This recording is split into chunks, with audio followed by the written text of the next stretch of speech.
पूजनीय संत समाज, सज्जनों और देवियों,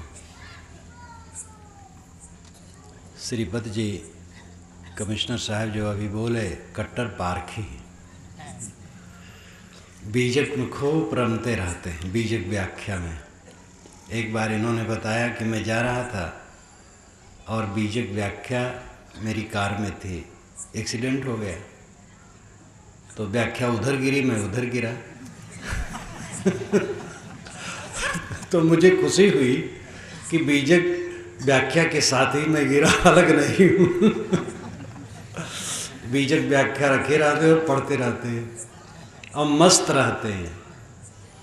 जब हमारे पास आते हैं इनको मैंने कहीं कभी नहीं समझ पाया कि अफसर है।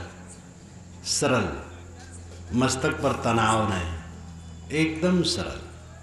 और बड़े बड़ी पोस्टों पर रह रह करके जहाँ लोग नारा लगाते नहीं चलेगा नहीं चलेगा, वहाँ ये शांत रहते हैं। और जब बोलते हैं तो अपनी दफ्तर में ही आधा आधा घंटा कबीर साहब के विचारों पर प्रवचन करने लगते हैं। सब हक्के बक्के रह जाते हैं। जीवन बहुत सरल है और जीवन में कल्याण सरल है। आनंद से रहना बहुत सरल है। एकदम सब समय खुश खुश प्रसन्न प्रसन्न रहने में बड़ी सरलता है। लेकिन अपने को हम जटिल बनाते हैं, बड़ा आदमी बनाते हैं, बड़े गुरु महाराज बनाते हैं। बनते बनाते हम अपने आप को जटिल कर देते हैं। पक्षी देखो चहचहाते रहते हैं, कुछ संग्रह नहीं, एकदम खुश खुश। जानवर सब खुश खुश, रोने वाला इंसान है। आदमी जन्मता है रोते रोते और घोषणा करता है मैं रोने के लिए जन्मा हूँ, और जीवन भर रोता है और रोते रोते मर जाता है। धनी है लेकिन रोता है, गरीब रोए तो रोए, धनी रोता है। चपरासी रोता है और उच्च अधिकारी रोता है। अशिक्षित रोता है, शिक्षित रोता है। सामान्य गृहस्थ रोते हैं तो साधु वेशधारी भी रोते हैं। गुरु, महंत, आचार्य, महामंडलेश्वर, जगत गुरु, विश्व गुरु, ब्रह्मांड गुरु भी रोते हैं। ब्रह्मांड गुरु भी हैं। खुशी है कि ब्रह्मांड गुरु मेरे मित्र हैं, दिल्ली में मिलते हैं समय से। सब रोते हैं। चाह रखेंगे तो रोना पड़ेगा, निर्चाह होके काम करेंगे तो रोना नहीं पड़ेगा। चाह गई चिंता मिटी मनुआ बेपरवाह, जिनको कुछ नहीं चाहिए सोई शहंशाह। लेकिन ये तो साधु की बात हुई, साधु की बात नहीं। एक अफसर, एक क्लर्क, एक चपरासी, एक गृहस्थ, सब लोग निर्चाह होकर के रह सकते हैं। शरीर से श्रम करें, अपनी श्रेणी का श्रम करें और श्रम में जो प्राप्त हो उसमें संतुष्ट रहें, चाहना न करें। रूखा सूखा खाई के ठंडा पानी पीऊ, देख पराई चूपड़ी मत ललचावे जीव। दूसरे की चुपड़ी देख करके ललचावें मत। आधी और रूखी भली सारी शोक संताप, जो चाहेगा चूपड़ी बहुत करेगा पाप। साहब कहते आधी रोटी अच्छी है और रूखी, घी न लगाओ, और सारी पूरी रोटी खाओगे तो शोक संताप है, और चुपड़ी चाहोगे तो बहुत पाप करोगे। यहाँ शाब्दिक अर्थ नहीं है, लाक्षणिक है। ये नहीं कि आज से आप आधी रोटी खाना शुरू कर दें और अगर घी घर में रखा है तो नाली में फेंक दें। पेट भर खाएं, थोड़ा कम खाएं, और घी रुचता पचता है तो थोड़ा खाएं। घी नहीं है, कोई ज़रूरत नहीं घी दूध की, सूखी रोटी बहुत है। हजरत मोहम्मद ने कहा है हदीस में कि तुम्हें केवल नमक रोटी पर अधिकार है और किसी चीज़ पर नहीं। तो उनका भी ये कहना नहीं है कि सब्जी न खाओ। लाक्षणिक अर्थ है संतोष रखो, जो उपलब्ध हो तृप्त रहो उसमें। और यही हम लोगों में नहीं, इसलिए रो रहे हैं। जानवर में नहीं, जो मिला खाए संतुष्ट। आप कहेंगे हम जानवर हैं क्या? जानवर तो नहीं, मनुष्य हैं। और मनुष्य दुनिया में सबसे बड़ा प्राणी है। जितने प्राणी हैं सब में आत्मा है। मनुष्य में आत्मा है। अन्य प्राणियों में जो आत्मा है वो अपने को नहीं पहचान सकता है, अपना उद्धार भी नहीं कर सकता है। मनुष्य कर सकता है। मनुष्य का मन बहुत विकसित है, लेकिन इसने अपने मन को भोगों में जोर से लगाया है, नायकत्व में लगाया है। नायक बनने की बड़ी चेष्टा है। मालिक रहूं, सेवक बनने की चेष्टा नहीं होती है। मालिक रहो। ये मलिकई रुलाती है। सेवक रहो, किसी बड़े पद पर हो, सेवक मानो। गुरु विवेकवान जो हो गुरु होगा, वो गुरु अपने को नहीं मानेगा, सेवक मानेगा। समाज की सेवा का मैं सेवक हूँ। नायकत्व की इच्छा, मलिकत्व की इच्छा, भोग की इच्छा, लोलुपता, यही दरिद्रता पैदा करती है और हम रोते रहते हैं। जीवन में घाटा मुनाफा होता है, ऊंच नीच स्थितियां होती हैं। सब में समता बना करके हमें सुख की प्राप्ति होगी। बोध सही हो, आचरण सही हो, रहनी सही हो, यही भगवत भजन है। बोध सही हो, बोध सही नहीं है, आदमी भटक रहे हैं। भूत प्रेत सताते हैं। भूत प्रेत नाम के कोई जानवर नहीं दुनिया में होते हैं। जितनी भूत प्रेत की बातें हैं सब केवल भ्रांति है। भूत चढ़ बैठा, भूत लग गया, झाड़ दिया गया, दूर हो गया। जहाँ लोग भूत कहते हैं वहाँ मैं रात में 1-2 दिन नहीं, महीना महीना रहा। मुझे याद है, कभी कभी आपको याद दिलाता हूँ, वो 56 की बात होगी, सन 1956। एक कुटिया में रहता था। कुटी थी भी नहीं, वो अंग्रेज़ों का बंगला था। वह भारत आज़ाद हुआ तो हमारे भक्त ने खरीद लिया था। तो वहाँ पर उन्होंने कारखाना बनाया। कारखाना भी नहीं चला पाए, सुनसान हो गया। वहाँ पर मैं रहता था। चारों तरफ आधा किलोमीटर 1 किलोमीटर दूरी पर गांव, सुनसान, अकेला रहता था। चरवाहे आवे दिन में कहे महाराज यहाँ प्रेत रहते हैं, आप अकेले कैसे रहते हैं? हम कहे तो अकेले कहाँ रहते हैं, प्रेत और हम। लेकिन अभी मिले नहीं, मिलेंगे तो बात करूँगा। प्रेत का मतलब वह जो चला गया। जो प्राणी शरीर छोड़कर चला गया उसका नाम है प्रेत आत्मा। और जो खराब स्वभाव का है उसको कहते हैं दुष्ट आत्मा। और जो इंद्रियों पर विजयी है उसको कहते हैं महात्मा। और जो गुणातीत है उसको कहते हैं परमात्मा। ये आत्मा ही के सब विशेषण है। भूत प्रेत नाम की कोई चीज नहीं। झाड़ फूक बिल्कुल झूठ है। अंग फड़कने से कोई हानि लाभ नहीं होता है। दाहिना अंग बायां अंग फड़कने से कोई हानि लाभ नहीं, ये वायु विकार से होता है। स्वप्न विचार कभी मत करो। स्वस्थ मन स्वस्थ तन में ज़्यादा स्वप्न नहीं होते हैं। नींद बढ़िया आएगी, स्वप्न कुछ आएंगे हल्के से, जागोगे भूल जाएंगे। जो ज़्यादा मन को खराब करेगा उसको स्वप्न बहुत होते हैं। स्वप्न की चर्चा मत करो, स्वप्न से कोई हानि लाभ नहीं। स्वप्न विचार बहुत किया गया, बड़ी बड़ी पोथियाँ लिखी गई हैं। विद्वानों ने दिमाग भी बहुत खराब किया है समाज का। हीरे मोती भी उन्होंने दिए हैं और विष भी दिए हैं। इसलिए नीरछीर विवेक आपको करना पड़ेगा। स्वप्न विचार कभी मत करो।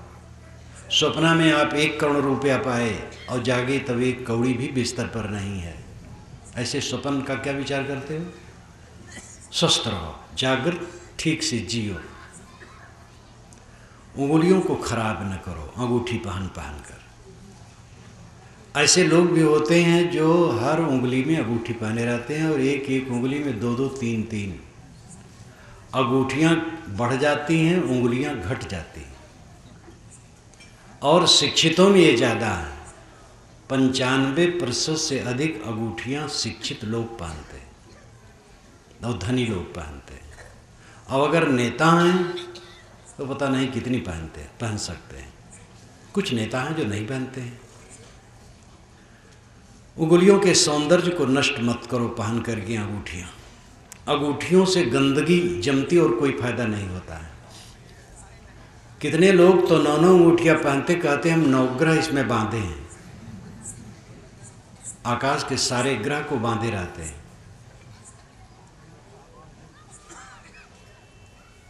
कहीं चले कोई टोक दिया तो काम बिगड़ गया, छुछा घड़ा देखे तो काम बिगड़ गया, और तेली तेल लेकर के आ गया तो बंटा ढार हो गया। और रोज लोग तेल खाते हैं, तेल सिर पर लगाते हो, बंटा ढार नहीं होता है। तेली बदनाम कर दी तेली को। तेली समाज ने तिलहन का पता लगाया, उससे तेल निकाला, समाज को दिया। समाज ने उसका कितना उपयोग किया, दवाइयाँ बनाई, पकवान बनाए, प्रकाश जलाया, शरीर में लगाया। इतना गुणकारी तेल देने वाले समाज को इस मनुष्य समाज ने बदनाम किया। तेली देखने से कोई नुकसान नहीं होता है। इसी प्रकार बहुत सारी भ्रांतियाँ हैं। वायव्य शक्ति कोई तैर रही है जो आपके ऊपर चढ़ बैठेगी, ऐसा कुछ नहीं है। हमारे जीवन में जो कुछ सुख दुख आते हैं हमारे कर्मों के फल होते हैं। हमें अपने कर्मों को सुधारने की जरूरत है। 3 लोक के अंदर में कोई मुझे दुख देने वाला नहीं। मेरी दुर्बुद्धि मेरे लिए दुखदाई है। दुर्बुद्धि के कारण दुष्कर्म होते हैं, और दुष्कर्म हमारे लिए पिंजरा बनते हैं, बांधते हैं। हम अपने मकड़ जाल में उलझ जाते हैं। मानसिक प्रदूषण बहुत है। चमत्कार इन धार्मिकों ने खूब फैलाया। महात्मा जी 500 वर्ष के हैं, तुम कैसे जानते हो? 200 वर्ष से मैं ही सेवा कर रहा हूँ, यानी मैं भी कम से कम 225 वर्ष का हूँ। वैदिक ऋषि कहते हैं जीविम सरदा शतम, ये तो प्रसिद्ध वचन है, लेकिन सैकड़ों बार चारों वेदों में 100 वर्ष जीने की कामना की गई है। कई 100 वर्ष का कौन हो गया? 100 जीते, 100 के अंदर मर जाते हैं, कुछ लोग 100 से ऊपर चले जाते हैं बस। लेकिन कई 100 वर्ष जीने की बात, भुनगा हो गए, मच्छर हो गए, हाथी हो गए, सिद्ध पुरुष जो चाहे 100 हो जाते हैं। योग दर्शन के भाष्य में मैंने विभूतिपाद में हर सूत्र पर खंडन किया, और उसकी कापियाँ इतनी जल्दी बिकी कि 1 वर्ष में दूसरा संस्करण करना पड़ा। और एक अच्छे पंडित ने कहा ऐसे लेखक की ज़रूरत है, क्योंकि सब साहस नहीं कर पाते हैं कहने का और लिखने का। कितने लोग ऐसे हैं कि जिनके मन में संदेह है कैसे हो सकता, लेकिन कह नहीं सकते हैं, क्योंकि परंपरा का अनादर होगा। परंपरा का कैसे अनादर होगा? परंपरा में तो कूड़ा कचरा भी है और हीरे मोती भी है। और सदैव ऋषियों और संतों ने छान विचार करने की राय दी। कबीर साहब का दोहा तो आप सुने, साधु ऐसा चाहिए जैसा सूप सुभाए, सार सार को गही रहे थोथा दे उड़ाए। साधु साहब मानव मात्र को साधु मानते हैं, और कहते हैं कि सूप में धान कूट करके रखा जाता, फटक दिया जाता, भूसी उड़ जाती, चावल रह जाता है। ऐसे विचारक बनो, सब जगह से सार लो, असार छोड़ो। वेद के ऋषि ने कहा, ऋग्वेद में आया है, सत्वमेव उत्थितो पुनन्तो यत्र धीरा मनसा वाचम कृत अत्रा सखाया सख्यानि जानते भद्र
खत्म हो गया। वैदिक कर्मकांड में जितना पशुवध का विधान है कुरान में कहीं विधान नहीं। लेकिन वैदिक परंपरा वाले पशुवध से मुक्त हो गए, कुरान वाले अपने को मुक्त नहीं किए। उनको भी चाहिए मुक्त करें अपने को। संत ईसा ने मुक्त किया अपने समाज को। तो हमें कैसे मान लें कि जो कुछ होता आया है सब सही है और गलत है? गलत भी है, सही भी है। हमें गलत छोड़ना चाहिए, सही लेना चाहिए। ये विचार का काम है। इसलिए कोई पुस्तक स्वतः प्रमाण नहीं है। जहां हमें मान लेते अमुक पुस्तक ईश्वर की बनाई है, वहां बड़ी क्रूरता उत्पन्न होती है। क्योंकि अगर उस पुस्तक को न मानो तो तुम नास्तिक हो, काफिर हो, बेदीन हो, और फिर आपके लिए कोई रास्ता नहीं कल्याण का। मनुष्यता ही समाप्त हो जाती है, कट्टरता आती है। मूर्ति पूजा करने वाले इतने कट्टर नहीं होते हैं, लेकिन ग्रंथ पूजने वाले बहुत कट्टर होते हैं। जितनी पुस्तकें हैं सब मनुष्य की रचनाएं हैं, इसलिए उनमें विचार करने की हमें आवश्यकता है।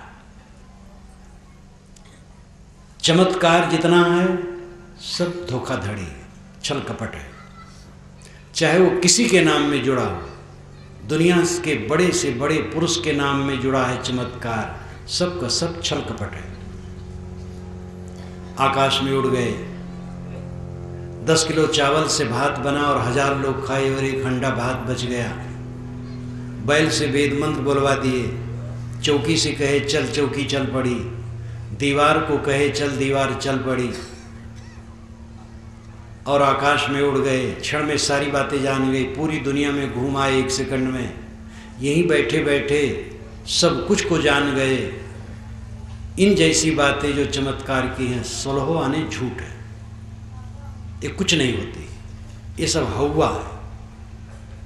और धार्मिकों ने उड़ा करके धन जन बटोरने का काम किया। चमत्कार की बात करो, धन बढ़ेगा, जन बढ़ेगा, पब्लिक बढ़ेगी।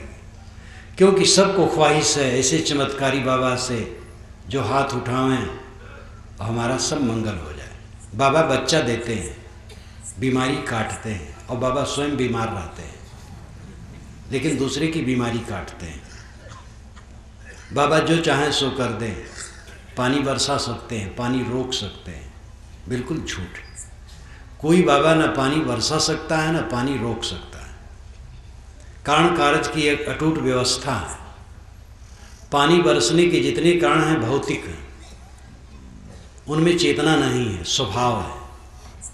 योग्यता होगी पानी बरसेगा, चाहे लोग डूबें, चाहे कितना नुकसान हो। नहीं योग्यता होगी, नहीं बरसेगा, चाहे लोग जलें, फसल नष्ट हो। उसमें ज्ञान नहीं है। बाबा कैसे बरसा देंगे? हवन करने से पानी कैसे बरस जाएगा?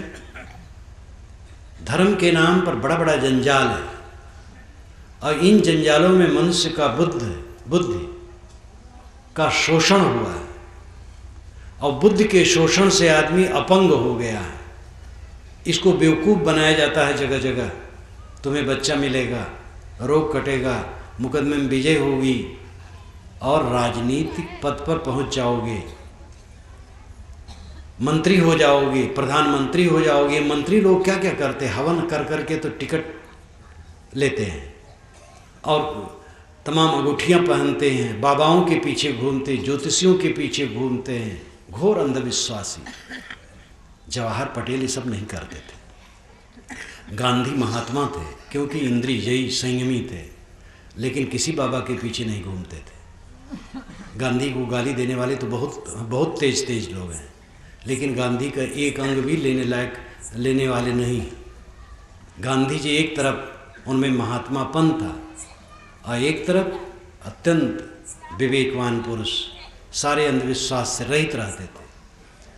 ईश्वर राम वो कहते थे, लेकिन वो कहते थे राम घट घट में, प्राणियों में, प्राणी मात्र में है, प्राणी मात्र को राम रूप समझो।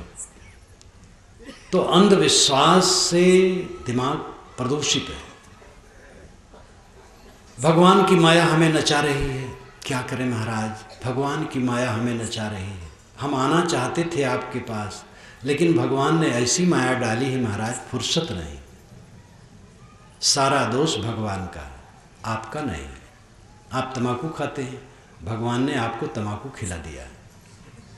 शराब पीते हैं क्योंकि भगवान ने आपको शराब पिलाया है। कोई लड़का किसी लड़की से मोह कर लिया है क्योंकि भगवान ने मोह करवाया। कोई चोरी किया है, डांका किया है, गबन किया है, मिलावटबाजी की है क्योंकि भगवान ने करवाया है। आतंकवादी जा कर के 10 को भून देते हैं क्योंकि भगवान भुनवाता है, कहता है मारो इन लोगों को। क्या सही व्याख्या है?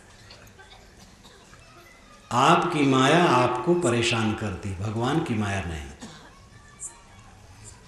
हर इंसान के पास अपनी माया है। माया क्या है?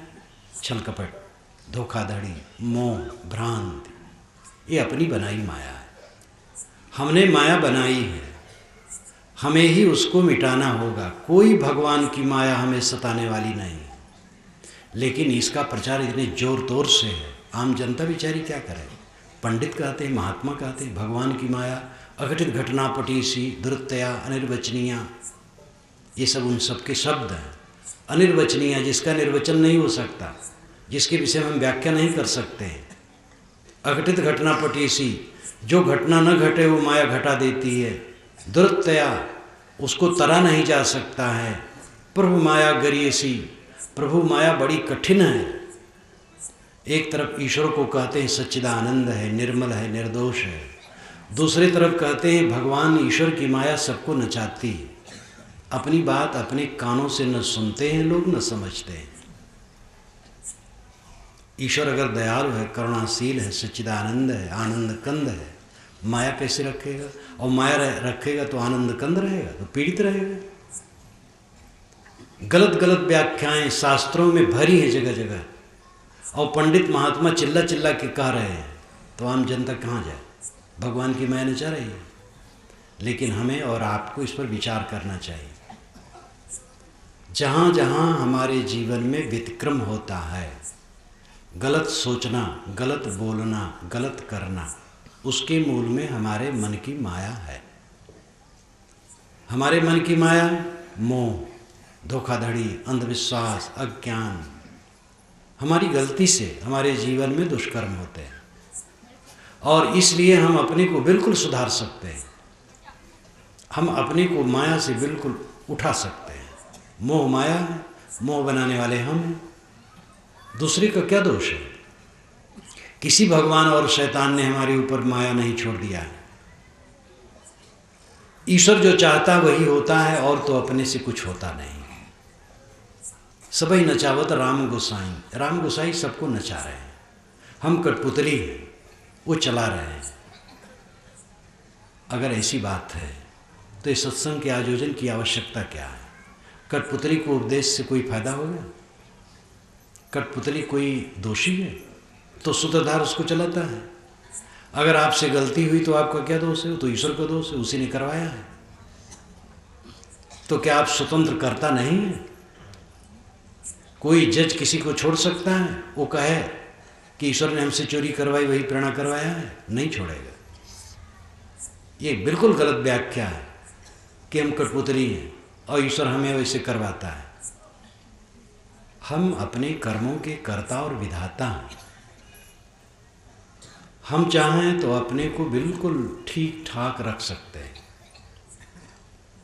और अगर अंधकार में पड़े रहेंगे तो बहते रहेंगे। कोई ईश्वर हमसे कुछ करवाता नहीं। हमारी जैसी इच्छा होती वैसा हम करते हैं। इसलिए अपनी इच्छा का विश्लेषण करने की ज़रूरत है, अपने विचारों का विश्लेषण करने की ज़रूरत है। आपके मन में जो संकल्प उठें, उन संकल्पों को सोचिए, उचित है कि अनुचित है। दूसरे की फसल काटने का संकल्प, दूसरे घर में चोरी करने का संकल्प, दूसरे को धोखा देने का संकल्प, दूसरे के हक को मारने का संकल्प, दूसरे की बहू बेटी पर कुदृष्टि का संकल्प, ये सब कौन करवाता है? ईश्वर करवाता है। हम करते हैं, हमारी भूल है। हम समझें, इसको दूर करें, तब हमारा कल्याण हो। इसलिए ईश्वर हमसे करवाता है, ये भक्ति मानी जाती है कि बड़ी भक्ति है। भक्ति उक्ति नहीं, भ्रांति। जब तक मानसिक प्रदूषण, बौद्धिक प्रदूषण हमारा दूर न होगा, सच्चा ज्ञान न होगा, तब तक हम सतपथ पर चल नहीं सकते। हमारे पास मन है, वाणी है, इंद्रियां हैं। इन तीनों का बर्ताव रात दिन हम करते हैं। मन का सोचना गलत है तो वाणी गलत निकलेगी और कर्म गलत होंगे और दुख पैदा होगा।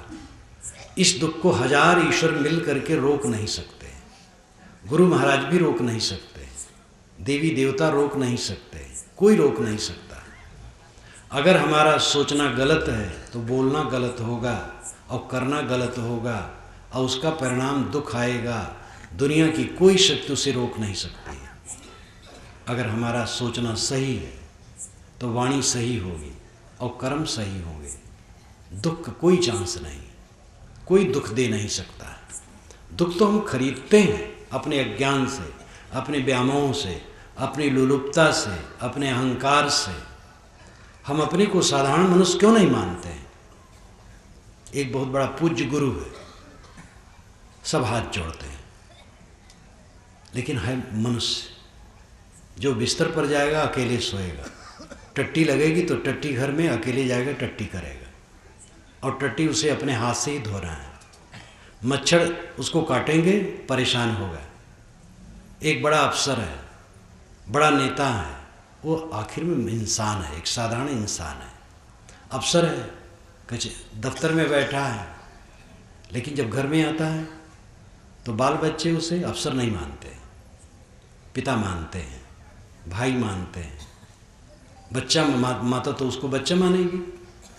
हम लोग सब अपने को मनुष्य माने, बाहर का लिफाफा मन से अलग रखें। धनी गरीब कुछ नहीं, विद्वान अविद्वान ये सब बाहरी चीज़ें हैं। हम सब मनुष्य हैं। मनुष्यता अपने में लाएं। मनुष्यता क्या है? विचार शुद्ध होना। मननात् मनुष्य, मनन करने के कारण से प्राणी मनुष्य है। अगर मनन नहीं है, विवेक नहीं, तो ये मनुष्य कहाँ है? विवेकवान बने। कर बहियाँ बल आपनी, छाड़ी बिरानी आस, जाके आंगन नदिया बहे, सो कस मरे पियास। साहब कहते अपने बाहुबल का भरोसा करो, दूसरे की आशा छोड़ दो। जिसके आंगन में नदी बहती हो, प्यासा क्यों मरे? आपके आंगन में नदी बहती है, आनंद की नदी बहती है, क्यों बोझा लिए हो मन पर? खाने को नहीं मिलेगा। लोग कहते महाराज क्या करें, व्यापार बैठता जा रहा। अरे व्यापार बिल्कुल बैठ जाए तो भी खाने को मिलेगा। काम करो अपने ढंग से। एक बड़े नगर में मैं था भारत के, एक सज्जन अपने घर में ले गए, बहुत बड़ा ड्राइंग रूम जिसमें कम से कम 100 लोग बैठ जाएं, कार पार्किंग की जगह जिसमें एक परिवार रह सकता था, ऐसा भव्य भवन। सत्संग हुआ, प्रवचन हुआ, उन्होंने जलपान इत्यादि कराया। मैंने घर की जो वृद्धा माँ थी, मैंने कहा माता जी कुछ पूछना हो पूछो। कहे महाराज क्या पूछो, मेरे समान दुनिया में कोई दुखी नहीं। मैंने कहा इस घर में? कहे हाँ महाराज। क्या दुख है? पास में लड़की बैठी थी, महाराज इसकी फैक्ट्री बंद हो गई। हम कहे कुछ दुख नहीं होना चाहिए, खाती है कि नहीं? कहे खाती तो है। हम कहे फैक्ट्री बेच दे, एक दुकान कर ले, हजारों रुपए तब भी लाभ होगा रोज। कहे महाराज यही मैं भी यही कहती हूँ। दामाद कहता है एसी कमरे में बैठकर काउंटर पर, जो एसी कमरे में बैठकर फ़ोन से जो माल बेचने वाला है, वो दुकान पर बैठ कर के काउंटर पर माल बेचेगा। अब अपने को सेठ, फैक्ट्री वाला, एसी वाला, कार वाला मान करके हम पीड़ित हैं। पक्षी में कुछ चिंता नहीं, कार की चिंता नहीं, एसी की चिंता नहीं, अमुक की चिंता नहीं, इसलिए फुदकते हैं, मस्त रहते हैं। जानवर मस्त रहते हैं, जानवर तक की अकल हमारे पास नहीं है। अपने को जोड़ते जाते हैं, पद में, प्रतिष्ठा में, पूज्यता में, धन में, विद्या में, जो जो चीज़ें मिलती उसी में जोड़ते जाते हैं, अपने को सिलते जाते हैं, अपना नरक करते चले जाते हैं। ये सब सेवा की जगह है। पद है, सेवा की जगह है। पूजता है सेवा की जगह है। दुनिया में जो कुछ जुड़ता है सेवा की जगह समझना चाहिए। वो सब मेरा नहीं, शरीर ही मेरा नहीं है। मेरा स्वरूप तो शुद्ध आत्मा, शुद्ध चैतन्य है। शरीर ही मेरा नहीं है। और शरीर है तो मनुष्य शरीर है, बस मनुष्य हम लोग हैं। काला गोरा में कोई फर्क नहीं। ब्राह्मण शूद्र भी झूठ है, कुछ ब्राह्मण शूद्र नहीं, मनुष्य में। हमें अपने को मनुष्य मानना चाहिए। हिंदू मुसलमान भी नहीं मानना चाहिए, मनुष्य मानना चाहिए। हम मनुष्य हैं और साधारण मनुष्य हैं। रोटी नमक पर हम भी गुजर कर सकते हैं, झुग्गी झोपड़ी में हम भी रह सकते हैं, पैदल हम भी चल सकते हैं। जो सामान्य स्थिति में रहने वाले लोग हैं उनसे हम कोई विशेष ढंग के आदमी नहीं हैं। दाल भात मिले, रोटी सब्जी मिले, घी मलाई मिले, जितना रुचे पचे थोड़ा खा ले। कम हो जाए दाल भात में काम कर ले, और कम हो जाए भात नमक में काम चला ले, फिर हो जाए फिर दाल भात खाए। सब स्थिति में जो प्रसन्न रहता है उसको दुख कौन देगा? सिर झुका लिए कौन दुख दे सकता है? पत्नी ने कुछ कह दिया इसलिए गाल फुला के बैठ गए, पत्नी पत्नी को कुछ कह दिया वो गाल फुला के बैठ गई। कह दिया, अपने साथी हैं। दूसरे लोग कह दें, उनका विचार, उनकी समझ, उनके एक वायु के झोंके से हम पिचक जाएं। अपने में आप कुछ नहीं हैं। कोई आपको जब चाहे रुला दे, बस जानवर की तरह। जानवर को लोग हाँकते हैं तब उधर चलता है, हम जानवर बन जाते हैं। कोई हमारा अपमान किया पिचक गए, सम्मान किया फूल गए। हम अपने में कुछ नहीं रह जाते। अपने बाहुबल का भरोसा करो, अपने महत्व को समझो। मनुष्य के समान कोई शक्ति नहीं है। पानी का स्रोत है, तेल का स्रोत है, कोयले की खदान है, पत्थर की खदान है। ज्ञान का स्रोत या खदान कहीं है? मनुष्य। सारे ज्ञान विज्ञान इससे निकले, सारे शास्त्र इससे निकले। कहते मनुष्य तो तुच्छ है, ईश्वर ज्ञान विज्ञान का निधान है। ईश्वर ने आपसे कभी कहा कि तुम लोग तुच्छ हो, मैं ज्ञान विज्ञान का निधान यहाँ बैठा हूँ? मनुष्य ही अपनी भूल से कहता है कि मैं तुच्छ हूँ, मनुष्य तुच्छ है, ईश्वर ज्ञान विज्ञान का निधान है। ईश्वर तो हमारी अवधारणा है। ज्ञान मनुष्य न होता तो ईश्वर भी न होता, ईश्वर की कल्पना न होती। सारे देवताओं का सृजन करने वाला मनुष्य, सारे ईश्वरों का सृजन करने वाला मनुष्य, सत्ता नित्य है। उस सत्ता रूपी ईश्वर को समझने की जरूरत है। आप ईश्वरों के ईश्वर हैं। आप अपने को तुच्छ समझते हैं तो श्रेष्ठ कौन है? तुच्छ मान करके अपने को हम गिराते हैं। आप तुच्छ नहीं, आप महान हैं। अपनी महानता को समझें, अपनी दिव्यता को समझें। अब जो विकार आ गए उनको छोड़ें। काम क्रोध लोभ मोह आपके स्वरूप में नहीं है। कोयला 100 मन साबुन से धोया जाए तो भी उजला नहीं होता। कोयला होए न उजरो 100 मन साबुन लाए, ये साहिब की आदि साखी। अगर काम क्रोध लोभ मोह आपके स्वरूप होते तो आप उससे कभी मुक्त न होते। क्रोध आता है चला जाता है, काम आता है चला जाता है, मोह आता है चला जाता है। इसलिए आपका स्वरूप वो नहीं है, प्रक्षिप्त है, आपकी भूल से। क्रोध मेरा स्वरूप होता तो मेरे लिए दुखदाई न होता। अपना स्वरूप अपने लिए दुखदाई नहीं होता है। विजात तत्व दुखदाई होता है, क्रोध विजात तत्व है। इसलिए क्रोध आने पर हमारा नरक हो जाता है। क्रोध में हम जीवन भर नहीं रह सकते हैं। जितने क्षण रहते उतने क्षण नरक रहता है। इसलिए वो मेरा स्वरूप नहीं है। लेकिन प्रेम में पूरा जीवन रह सकते हैं। काम में जितने क्षण आदमी रहता है बेहबल, मलिन, चिंतित, उद्वेगित, फिर पीछे पश्चाताप और घृणा, अपने ही से उसको घृणा। काम में हर समय कैसे भी रह सकता है, लेकिन सुंदर विचारों में पूरा जीवन रहा जा सकता है। मन की मलिनताएं जितनी हैं वो हमारी भूल से हमारे जीवन में बनी। वह शाश्वत नहीं है, वह आत्मा के स्वरूप में नहीं है। आप उनसे बिल्कुल मुक्त हो सकते हैं। इसी जीवन में रहते हुए काम क्रोध लोभ मोह द्वेष ईर्षा चिंता विकलता उद्वेग से रहित रह करके प्रसन्न मन आनंद से जी सकते हैं। इसकी समझ होनी चाहिए। और इसका अभ्यास करना चाहिए। सुने गुने सुने और छोड़ दिए तो नहीं होगा। सुने गुने सोचें विचारें और उस पर चलने का अभ्यास करें। यही रास्ता और दूसरा कोई रास्ता नहीं। सस्ता रास्ता आप चाहते, गुरु बाबा पाप काट दें। एक बड़े अधिकारी हमसे मिलने आए, कहे महाराज वृद्ध हैं वो, अब तो 90 के करीब हैं। कहे महाराज हम एक सन्यासी से दीक्षित हुए थे, 3 वर्ष हो गए। तब उनसे कहा महाराज आपने मेरे ऊपर शक्तिपात नहीं किया। शक्तिपात एक हवा है, गुरु जी अपनी शक्ति शिष्य में गिरा देते हैं, बस वो मुक्त हो जाता है। तो गुरु ने कहा महाराज, गुरु ने कहा कि भैया जो मेरे गुरु ने दिया था वो तुम्हें दिया और मैं क्या करूं। तो उनसे मैंने कहा धर्म में 1000 झूठ भरा है, शक्तिपात भी एक महाझूठ है। शक्तिपात गुरु कर देते और चेला का तुरंत कल्याण हो जाता है। शक्तिपात कुछ नहीं है। गुरु उपदेश करता है, जो योग्य शिष्य होता है वो ग्रहण करता है और आगे बढ़ जाता है। जो योग्य नहीं होता, नहीं ग्रहण करता है, उसका नुकसान होता है, उसकी त्रुटि है। शक्तिपात कुछ नहीं है। लेकिन शक्तिपात का हवा एक गुरु लोग ही फैलाए हैं, जिससे धनी लोग फंसे। शक्तिपात का हुआ पाप काटने की बात, यहाँ कटेगा वहाँ कटेगा, गुरु कृपा करेंगे पाप कट जाएगा, गंगम नहाओ पाप कट जाएगा, अमुक पाठ करो तो पाप कट जाएगा, अमुक नाम लो तो पाप कट जाएगा।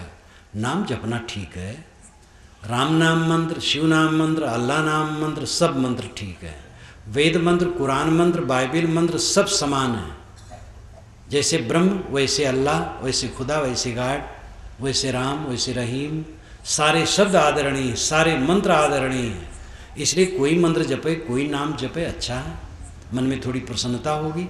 गंगा में नहाओ अच्छा है, इसी बहाने चलोगे, थोड़ा पैदल चलोगे, नहाओगे सुबह, अच्छा रहेगा, पापों को नहीं कटेगा।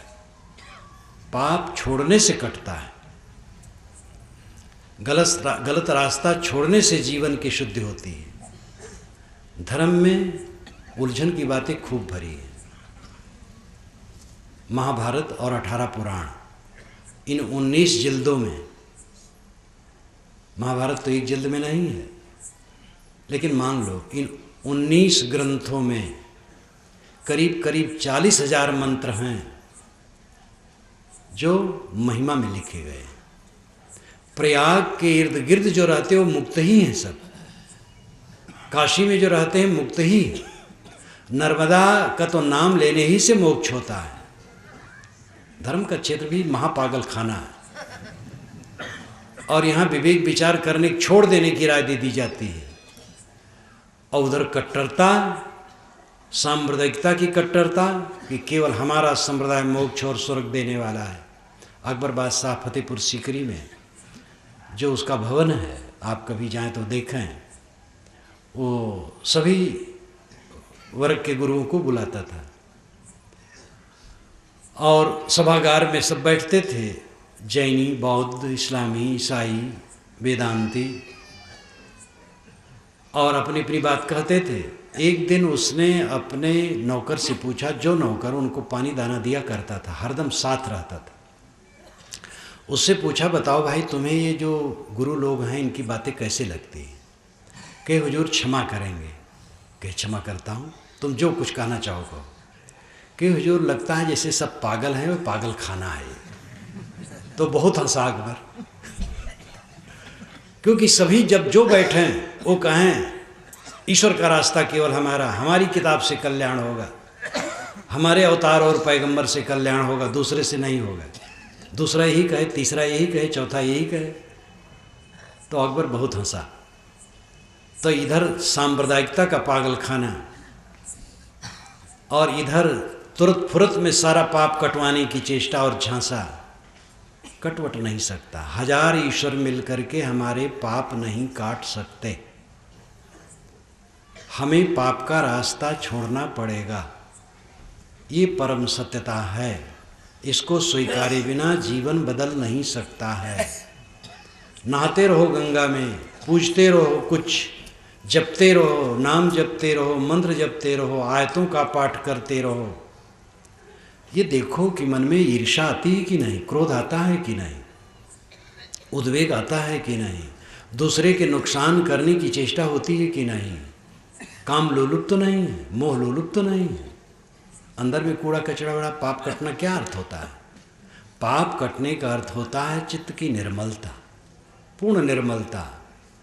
पूर्ण निर्मलता होती है कि नहीं, इसमें भी संदेह है। सामान्य आदमी ही नहीं, साधक को भी भ्रम होता है कि बुरा काम तो छोड़ दिया जा सकता है, लेकिन बुरे विचार छोड़ना मुश्किल है। आदमी, कोई भी आदमी है, स्त्री पुरुष का जो संयोग जनित मोह है छोड़ दे, न संयोग करे, लेकिन मन में विकार आएगा। हम किसी की हत्या न करें, लेकिन मन में क्रोध आएगा। इस प्रकार भ्रम साधकों को भी हो जाता है, क्योंकि अभी मंजिल में पहुंचे नहीं। किंतु ये पक्का समझिए, मन पूरा निर्मल होता है, पूरा निर्मल होता है। पूरी निर्मलता ही को जीवन मुक्त कहते, हकबीनी कहते हैं, और इसी को निर्वाण कहते हैं, मोक्ष कहते हैं, परमानंद कहते हैं। और ये झूठा आदर्श नहीं है, ये आपके सौभाग्य का विषय है। आप अपने सौभाग्य में इसको प्राप्त कर सकते हैं, ये आपके हक में है। आप सरल जीवन जिएं, मनुष्य बने, विवेकवान बने, सरल रहें, संयमी हों, अपने को पहचानें, अपने को सुधारें,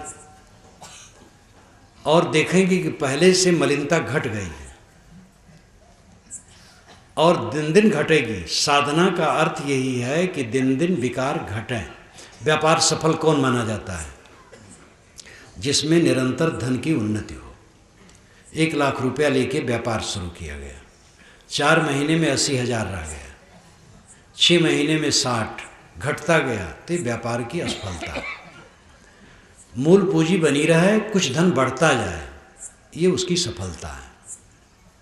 साधना की सफलता है काम की लोलुपता घटे, क्रोध घटे, मोह घटे, ईर्ष्या घटे, लोभ घटे, चिंता घटे, उद्वेग घटे।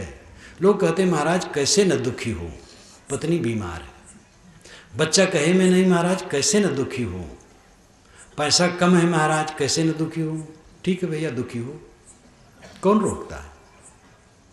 आपसे भी कम पैसे वाले हैं, अगर समझदार हो सुखी रहते हैं। पत्नी बीमार है, सेवा करो। बच्चा कहा नहीं मानता है, समझाओ, नहीं मानेगा तो उसका रास्ता होगा, क्या करोगे?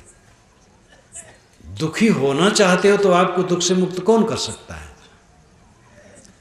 हमें अपने को अंदर में इतना मजबूत करना है कि किसी स्थिति में हमारे में विचलन न आए। ये साधना है, ये पूजा है, ये नमाज है, ये प्रार्थना है।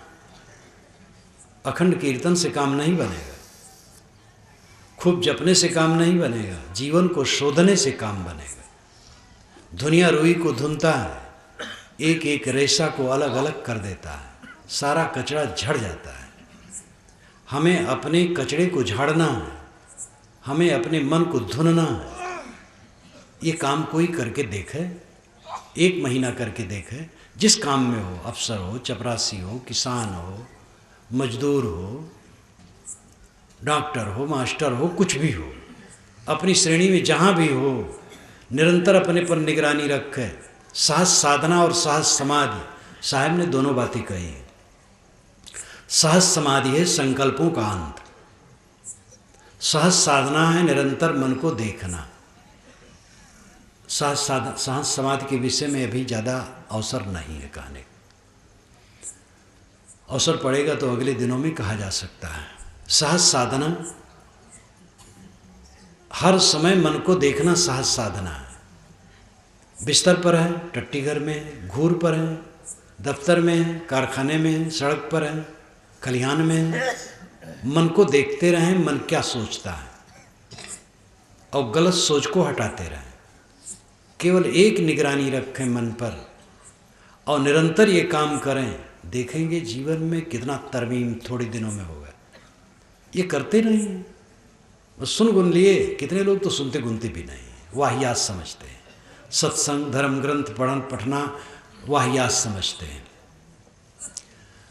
पहले शुरू तो करें, देखेंगे जीवन में बदलाव होगा। कर्म कांडों से भी कुछ मन प्रसन्न होता है, लेकिन कर्म कांड करते करते जीवन बीत जाता, तंबाकू तक नहीं छूटता है, बीड़ी सिगरेट तक नहीं छूटता है। जब तक विचार न करेंगे, शोधन न करेंगे अपना, तब तक जीवन बदलेगा नहीं। सच्ची साधना है सहज साधना। कबीर साहब कोई ऐसी बात नहीं कहते जो एक वर्ग के लोग कर सकें। आप उनका बीजक पढ़िए, मुख्य ग्रंथ बीजक है। बीजक से ही छिटके हुए वचन भकना साहब की वाणी में राजस्थानी है, गुरु ग्रंथ साहिब में है और अनेक जगहों में है, जो स्वर बदल बदल करके है। गुरु ग्रंथ साहिब में कबीर साहब की जितनी वाणियाँ हैं सब पंजाबी स्वर में है। स्वाभाविक आप समझ सकते हैं कि अपने ढंग से वहाँ कहा गया है। कबीर साहब की वाणी तो खड़ी बोली और भोजपुरी लटके में है, क्योंकि उनका खास क्षेत्र काशी है, गोरखपुर ले करके काशी क्षेत्र है। बीजक इसी में है, खड़ी हिंदी बोली और भोजपुरी लटका। सुबह मैंने कहा था, फुल भल फुलल मलिन भल गांथल, फुलवा बिनस गो भवर निरासल, काहे कबीर सुनो संतो भाई, पंडित जन फुल रहल लो भाई। ये भोजपुरी लटका है और खड़ी बोली हिंदी है, खड़ी भाषा।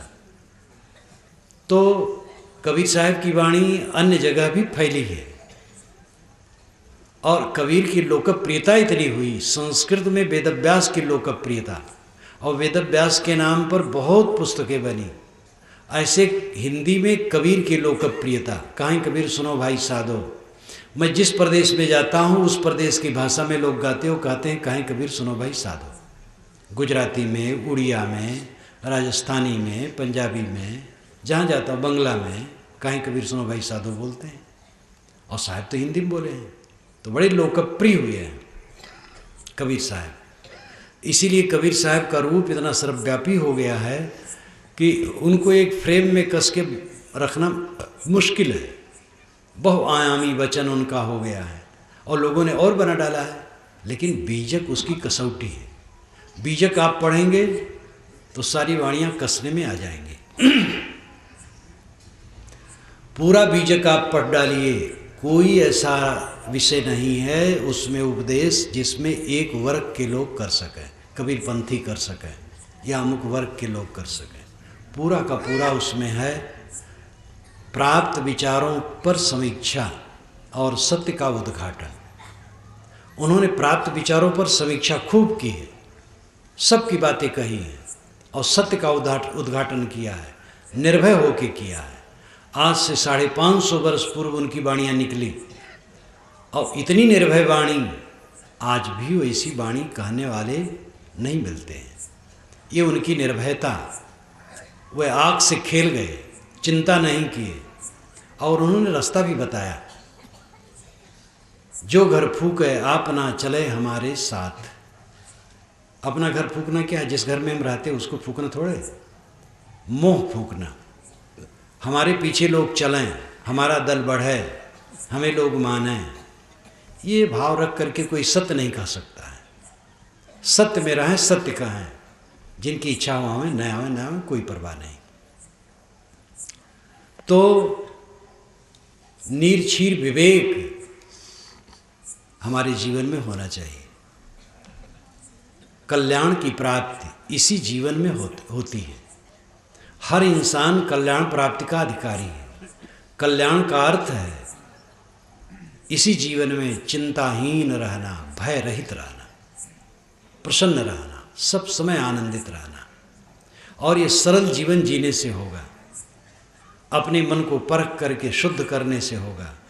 फिर वाणी शुद्ध और कर्म शुद्ध, मन वाणी कर्म ये तीन हैं।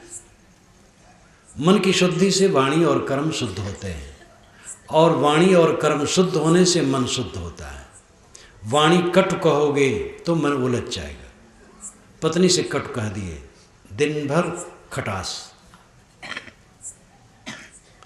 अफसर है कोई, अपने ऑफिस में ही कटु कह दिया, उसी को पश्चाताप होगा कि दूसरे ढंग से कह सकता था, कचोटे का मन। गुरु है, कटु कह दिया, उसका मन कचोटेगा कि दूसरे ढंग से कहा जा सकता था। कटु कहेंगे, झूठ कहेंगे, गलत कहेंगे, मन खराब हो जाएगा।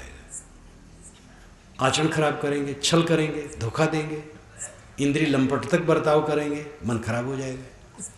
इसमें कोई भगवान क्या करेगा, कोई परमात्मा क्या करेगा, कोई देवता क्या करेगा, गुरु महाराज भी बेचारे क्या करेंगे। गुरु महाराज रास्ता भर दिखाएंगे। आप अपने मन को खराब करते रहें, वाणी को खराब करते रहें, कर्मों को खराब करते रहें, कौन सुख देगा? सुख दुख देने वाले आप खुद हैं अपने को। आप चाहें पूरा जीवन सुखी रह सकते हैं, कोई दुख देने वाला नहीं है। कोई गाली दे के हमें दुख दे देगा? गाली दे, कोई अर्ज नहीं। चीज़ें घट गई घट गई। शून्य स्थिति में आकर के भी हम सुखी रह सकते हैं, फिर गुजर बसर हो जाएगा। पाकिस्तान के बंटवारे में पंजाबी और सिंधी आए, वो दर्द में देखा, लेकिन उनके फिर महल खड़े हो गए, उनका गुजर बसर ही नहीं होने लगा, आगे बढ़ गए। पानी जब रुक जाता है नाली में तो पानी दूसरा रास्ता बना लेता है, जीवन का रास्ता बनता है। जानवरों के पास कुछ नहीं है, खूब खुश हैं। हम लोग संग्रह किए हैं, कपड़े पहनते हैं, खाने की वस्तुएं हैं, और रोज रोते हैं क्या खाएंगे, चिंतित हैं, पीड़ित हैं। ये हमारा अविवेक है, अज्ञान है। अपने अज्ञान को दूर करने की जरूरत है। निष्पक्ष विचार की जरूरत है, निर्मल विचार की जरूरत है। कबीर साहब ने कहा सत्य का कोई एकाधिकारी ठेकेदार नहीं है, सत्य सबके दिल में है। अपने दिलदार को समझने की जरूरत है। आपका परमात्मा आपका आत्मा है, उसको पहचानें और अपने मन वाणी कर्मों को शुद्ध करें। मन वाणी कर्म जितने शुद्ध होते जाएंगे, जीवन में शांति आती जाएगी। इसी में परमात्मा घटित होगा। परमात्मा कहीं बाहर से नहीं मिलता है। परमात्मा के दर्शन होते हैं, इसका हल्ला बहुत है। लेकिन दोपहर में मैंने कहा था, चारों वेदों, 6 शास्त्रों और 11 प्रामाणिक उपनिषदों में मैंने कहीं भी नहीं पाया कि परमात्मा के दर्शन होते हैं। ये चक्षुषा न पश्यत येन चक्षुंस पश्यत तदेव ब्रह्मत्वम विद्ध नेदम यदितम उपास्ते, ये कहा गया। ये चक्षुषा न पश्यत, जिसे आंखें नहीं देखती, येन चक्षुंस पश्यत, किंतु जिसकी सत्ता से आंखें देखती हैं, तदेव ब्रह्मत्वम विद्ध, उसी को तू ब्रह्म जान। नेदम यदि तुम उपासते, न कि जिसकी तू उपासना करता हो ब्रह्म है। सरल अर्थ हुआ, जो आंखों से दिखाई देता वो ब्रह्म नहीं है, किंतु जो देखता है वो ब्रह्म है। ये आत्मा ब्रह्म है, ये आत्मा परमात्मा है। राहक हरगिज नयाबी तानगीरी 4 तर्क, तर्क दुनिया, तर्क उकबा, तर्क मौला, तर्क तर्क। ये सूफी संत ने कहा। राहक हरगिज नयाबी, सही रास्ता तब तक नहीं मिल सकता है। ता नगीरी 4 तर्क, 4 का जब तक तर्क त्याग नहीं होगा। तर्क दुनिया, दुनियादारी का त्याग, यानी मोह माया का त्याग। मोह माया त्यागो, कर्तव्य नहीं। भाई पत्नी बच्चे, माता पिता, परिवार, समाज, जहाँ जो हैं उनकी सेवा करो। मोह करने से कोई फायदा नहीं। तानगिरी 4 तर्क दुनिया, दुनियादारी, मोह माया का त्याग। तर्क उकबा, उकबा स्वर्ग। स्वर्ग में क्या रखा है? यहाँ की मलिन के भोग का ही वर्णन स्वर्ग में है, वो काल्पनिक भी है। और स्वर्ग की इच्छा कभी विवेकवान नहीं करता है। स्वर्ग तो बच्चों का खिलवाड़ है। इसलिए सूफी संत कहता है, उकबा का भी त्याग करो, स्वर्ग का भी त्याग करो, और तर्क मौला, ईश्वर का भी त्याग करो। तुम बाहर ईश्वर खोजते हो। तर्क तर्क, और इन तीनों के त्याग का त्याग करो, त्याग के अहंकार का त्याग करो। और खुदा खुद में है, वो दिलदार है, दिलकश है, सबके अंदर में बैठा है। उस अपने स्वरूप को पहचानो। आपका स्वरूप शुद्ध बुद्ध निर्मल है, महान है। आप अपने को नीच और तुच्छ मान करके गिरे हुए हैं। आपका स्वरूप निर्मल है। मैंने कहा था, काम क्रोध लोभ मोह आपका स्वरूप होता तो फिर आप कभी उससे अलग न होते, और उससे आपको दुख भी न होता। दुख होता है इसलिए आपका स्वरूप नहीं है, और जब उससे आप रही रहते हैं तो सच्चे सुखी रहते हैं। आपका स्वरूप बिल्कुल निर्मल है। उस निर्मलता को बनाए रखने के लिए साधु संगत कीजिए, सत्शास्त्रों का अध्ययन कीजिए, रोज अकेले में बैठिए और चिंतन मनन कीजिए अपने दोषों पर, कितने दोष घटे। मन वाणी कर्मों का परिमार्जन कीजिए। मन वाणी कर्म जितने निर्मल होते जाएंगे, शांति मिलती जाएगी। वही परमात्मा की प्राप्ति है। शुद्ध आत्मा की स्थिति परमात्मा की प्राप्ति है। इसलिए जगने की जरूरत है। साहब का यह दोहा, कर बहियाँ बल आपनी, छाड़ बिरानी आस, जाके आंगन नदिया बह, सोकस मरे पियास। इसी के साथ अपनी वाणी को विराम देता। बोलिए सद्गुरुदेव की जय। आप लोग थोड़ी देर और बैठे, अभी कार्यक्रम समाप्त नहीं हुआ है। बहुत